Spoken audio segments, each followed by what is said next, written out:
Bigfoot. In North American folklore, Bigfoot or Sasquatch are said to be hairy, upright walking, ape-like creatures that dwell in the wilderness and leave footprints. Depictions often portray them as a missing link between humans and human ancestors or other great apes. They are strongly associated with the Pacific Northwest, particularly Oregon, Washington and British Columbia, and individuals claim to see the creatures across North America. Over the years, these creatures have inspired numerous commercial ventures and hoaxes. Skunk Ape. The skunk ape, also known as the swamp cabbage man, swamp ape, stink ape, Florida Bigfoot, Louisiana Bigfoot, myakka ape, swampsquatch, and myakka skunk ape, is a humanoid creature said to inhabit the U.S. states of Florida, North Carolina, and Arkansas, although reports from Florida are most common. It is named for its appearance and for the unpleasant odor that is said to accompany it. This video will be covering several true stories of Bigfoot and the skunk ape, from ordinary people and news articles.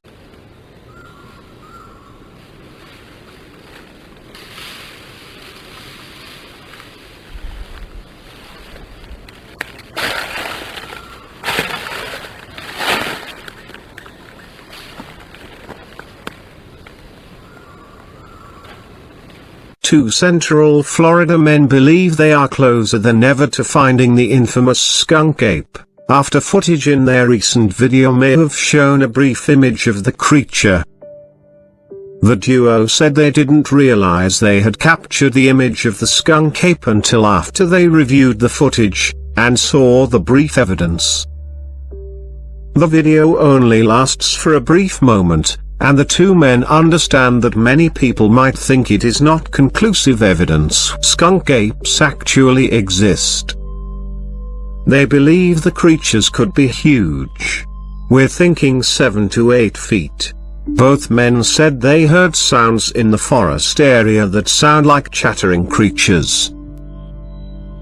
The skunk ape, Florida's version of Bigfoot, has been sighted hundreds of times over the years, and was given the name skunk ape, because of its location in Florida, and because it emits an awful stench. The website floridaskunkape.com added that sightings have occurred in all types of environments and they receive several sightings a week.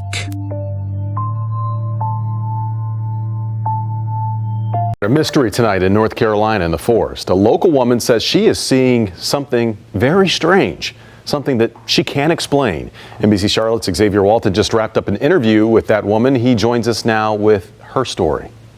Slideshow. Vicky Cook. It went in front of my camera. Well, she's still scratching her head. Sometimes I said, this can't be real. Her video, well, it's grainy. At least 7 or 8. But her conscience is clear. Screamed, I didn't know what it was, but that thing was tall.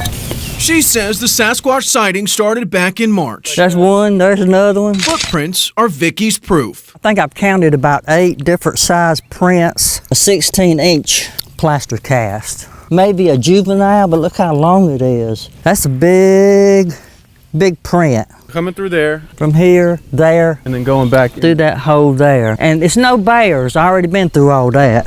Are you sure it's not any bears? There's no bears. For centuries now, trackers have been trying to trap the elusive creature. John Bruner documents sightings across the country and runs the Bigfoot 911 Facebook page. It was huge. It was on 2 legs. It was bipedal. The hair on the head and the body was real stringy and matted. There was no hair on the face and the nose was flat. And right now it's showing all the pictures I've taken. Back to Vicky. Well, I take them things mostly like candy and...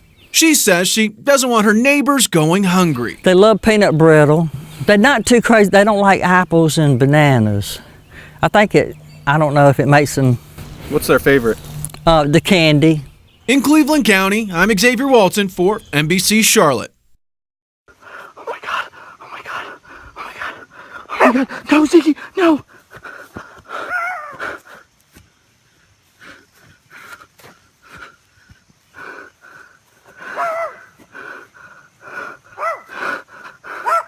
Oh, thank you, Ziggy. You scared it away.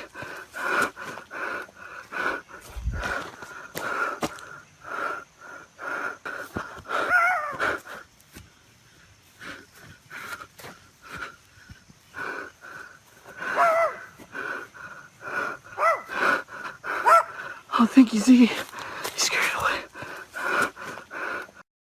Oh my god. Oh my god. Oh my god. Oh my god. No, Ziggy. No.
He's still up here. Or something's up here. He's moving. He's moving, he's moving, he's moving. Daisy, come here. Daisy, come here. I want to do a quick little video here. Me and Crazy Daisy has followed these tracks. This is the best one of them. I'm going to try to cast it. Stepped on a limb. And it goes... Let's see. Here's one. Right here.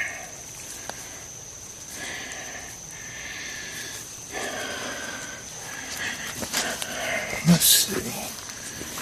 Here's another one. Right here. You can see a little bit where it's smashed. See the toes. There's toes. Just come on. Just can see the weeds mashed down. This is my shoe prints here, but you can see right there. Rains messed it up. That's it. That's my shoe print. See right there? And it comes across the creek. Looks like it stepped here. Here. Oh shit. Damn it. I stepped on that one there. And right here, you can see right there. And it goes here. And it looks like it stepped there. And that's all I can find. But the only one I'm going to cast is up the hill. That one there's pretty good. But this one right here, we'll go back. I screwed that one up. Right here they stepped. Right there they stepped. Right there. Daisy, come here. Come here, Daisy. Come here, baby. Come on, Crazy. Come up. Then you come back up the hill. This right here. I'm nervous. It's right here. You can see good toe prints. You can see grass smashed down. Back up here.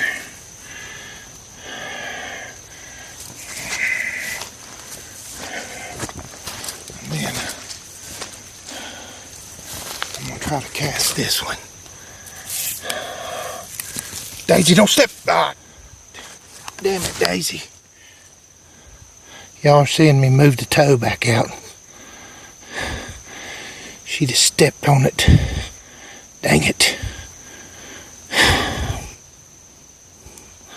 Maybe it'll still cast. I'm not going to try to pull these weeds out. I'm scared it'll mess it up. Damn it, Daisy. Okay, Well, what's Halloween without a good ghost story? Gotta or have one. In this case, a good monster story, as in the Mogollon Monster, Arizona's very own Bigfoot. Yeah, the Mogollon Rim is a steep cliff, basically, that runs for about 200 miles from northern Arizona eastward, nearing the border with New Mexico. It's a rugged wilderness that many creatures call home. And as Linda Williams reports tonight, one man says the Mogollon Monster is among them.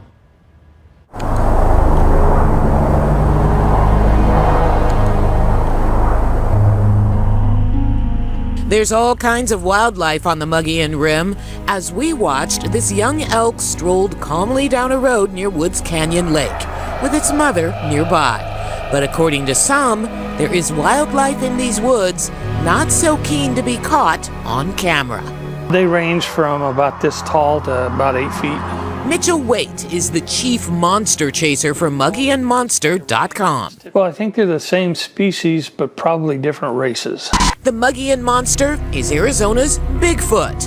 And according to Waite, the Mogollon Monster got his name in 1947 when a big, hairy beast raided a Boy Scout camp near Tonto Creek. Because it happened on the Mogollon Rim, the Boy Scouts called it the Mogollon Monster. And that's kind of what stuck, you know.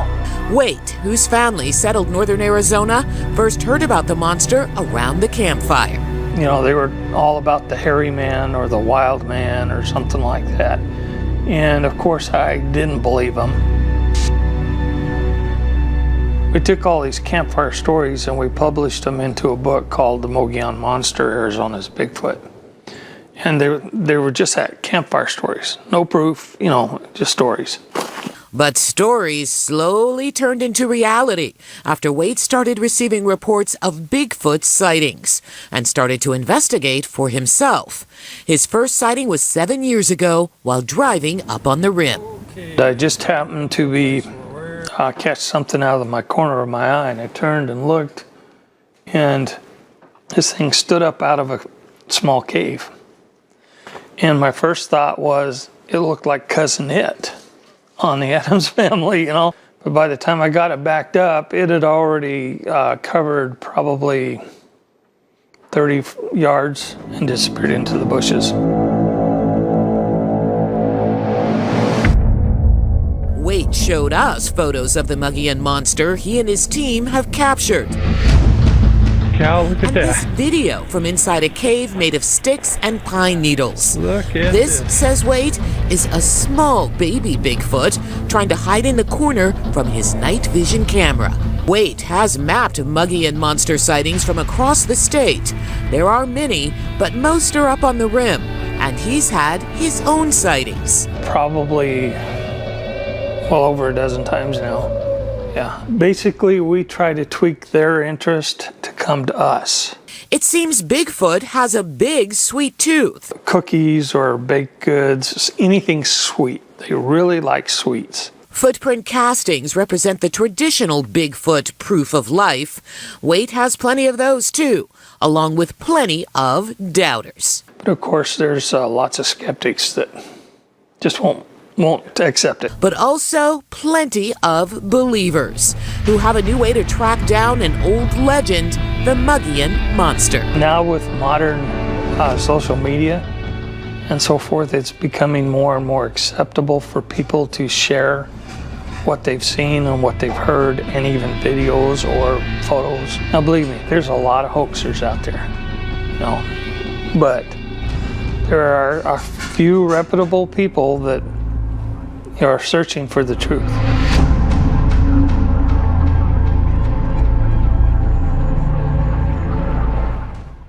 And that is why I don't camp.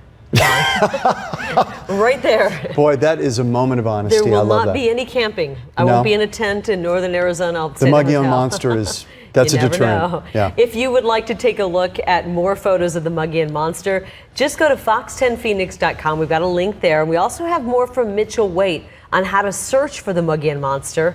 It's on our YouTube page, youtube.com/fox10phoenix. Waite would not give us the exact locations of his sightings of the monster, fearing to inform those who would only want to hunt or kill Bigfoot.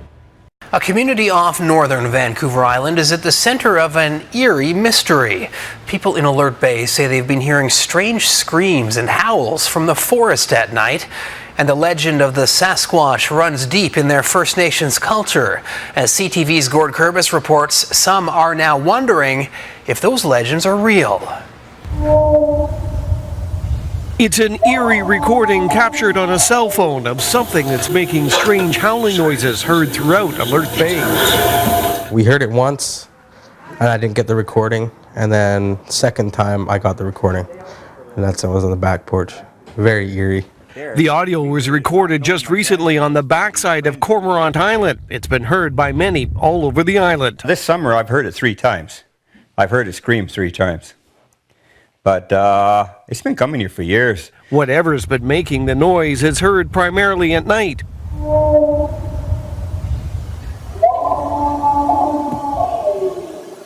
Some say it's a dog, but others say that's impossible. With that volume, absolutely nothing. No dog can make that kind of a noise with that volume. Art Dick hears the vocalizations just outside of his home. He's convinced the calls are from a Sasquatch. He believes the creature is real because of several previous encounters, like several years ago on a remote island further south when a tree was thrown at himself and fellow clam diggers. Pulled the tree right out of the ground. The branches were still on it. I don't know anything that can just literally pull a tree with roots and all. I mean, you know, you see that little alder growing out there. You try to go and pull it out, you're not going to be able to do it. While the howls and screams that have been heard throughout Alert Bay could be dismissed as simply animal noises, you have to keep in mind that Cormorant Island is a location where there is no wildlife. There's no bears, no cougars, not even any deer. And while you could dismiss the noises, there have been plenty of sightings. One person that's seen it, her father lives in Alert Bay, and she came up to visit her father. So she went up to the graveyard to pay respects to one of her family. And when she went up to the graveyard, she seen it standing there. She turned around and she got out of there right away. She didn't even go to the graveyard. And a more recent sighting when a group of teens were playing soccer near the band's big house. A large upright creature moved quickly alongside the building in just a few strides. Yeah, they took off right away. They don't even stay there anymore after the dark. Tomorrow on CTV News, a visit to the island by renowned Sasquatch investigator John Bindernagle, talking with witnesses and looking for clues, and we'll travel along. Gord Kurbis, CTV News, Alert Bay.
The next video was recorded in Florida by unknown person. You can hear what sounds like a skunk ape screaming in the distance and several gunshots that went on for 2 minutes.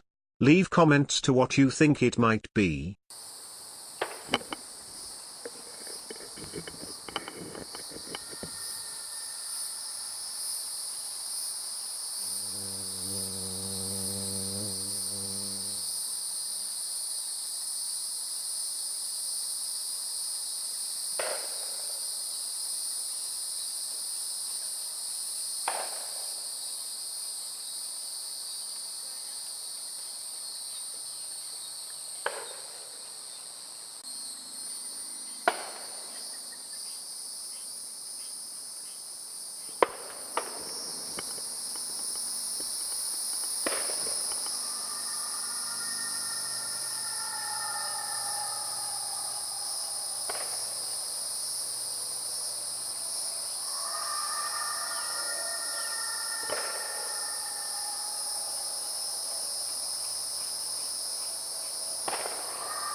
I was working with some guys that got into Sasquatch, and they went on an expedition down in Oregon with Peter Barron. And I thought that was kind of cool. So I started looking things up on the internet, and I found the BFRO website, and I thought that's kind of cool. They offer expeditions. So saved up my money, and I went on an expedition in 2006. And so this was over east of Mount Rainier. I had something come up walking around my tent in the middle of the night, and I called out. I was really tired. I'd just gotten back from a night walk, and it was about 2 a.m. And I'm in my tent, and something comes up.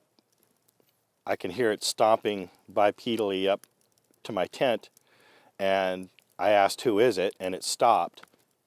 And the next morning, we got up, and we found footprints leading out of the woods down a small road and then up to my camp around my tent. Small little prints about 8 inches long. So we would surmise that it would have been a juvenile Bigfoot or something walking up and walking around my tent just because it knew I'd went to sleep. Not until probably a couple years ago, so 2012, 2013, did I have something happen to me here actually at Jim Creek where I don't know what it was. I have no idea, but I was setting up our 50-foot alpine tower, and I was by myself, and which was typical. You know, somebody comes in, sets it up, and then the additional team shows up closer to start time, and I was out there by myself, and there's a couple different platforms on the alpine tower, and the first platform is 10 feet high, and it's just this ladder that you crawl up to it. And anyway, I was setting up ropes, and I heard this really deep guttural sound from behind me, pretty far off behind me, and it made me freeze and listen. And then maybe about 10 seconds later, I heard it again, and it scared me enough that I crawled up the 10-foot ladder and sat on the platform, and I wasn't coming down, and I was just dead quiet listening and trying to find it because it wasn't behind me, but it was hiding in the bushes, the foliage that was over there, and I could hear it moving, but it wasn't like crashing through the bushes. It was more just slowly traveling away. And I didn't hear anything after that. And then finally one of my coworkers showed up and is like, what are you doing up there? I'm like, I don't know what I heard, but it scared me enough to crawl up here and wait for somebody else to come.